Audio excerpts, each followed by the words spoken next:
آئندہ مالی سال کا بجٹ پیش کر دیا گیا ہے۔ بجٹ میں کیا مہنگا ہوا اور کیا سستا، یہ بتائیں گے اسلام آباد سے شعیب نظامی۔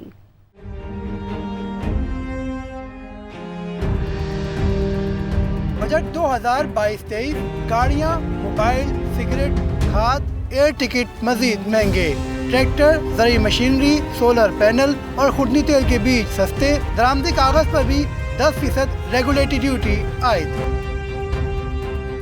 $30 سے $701 تک کے موبائل پر $100 سے $16,000 کی لیوی عائد کر دی گئی ہے۔ 1600 cc سے زائد کی گاڑیوں پر ٹیکس دگنا کر دیا گیا ہے، جبکہ مقامی سگریٹ پر ایکسائز ڈیوٹی میں اضافہ کیا گیا ہے، جس سے 10 ارب روپے کی اضافی آمدن ہوگی۔ بین الاقوامی سفر کے لیے بزنس اور فرسٹ کلاس ایئر ٹکٹس پر ایکسائز ڈیوٹی 10,000 سے بڑھا کر $50,000 کرنے کی تجویز ہے۔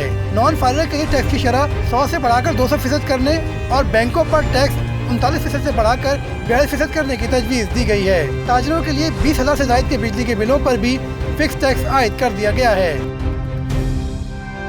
ٹریکٹر، زرعی مشینری اور خوردنی تیل کے بیج اور سولر پینل کی درآمد پر سیل ٹیکس ختم کرنے کی تجویز ہے۔ ادویات سازی سمیت صنعتوں کے لیے مختلف نوعیت کے 4,000 سے زائد خام مال پر بھی ٹیکس میں کمی کر دی گئی ہے۔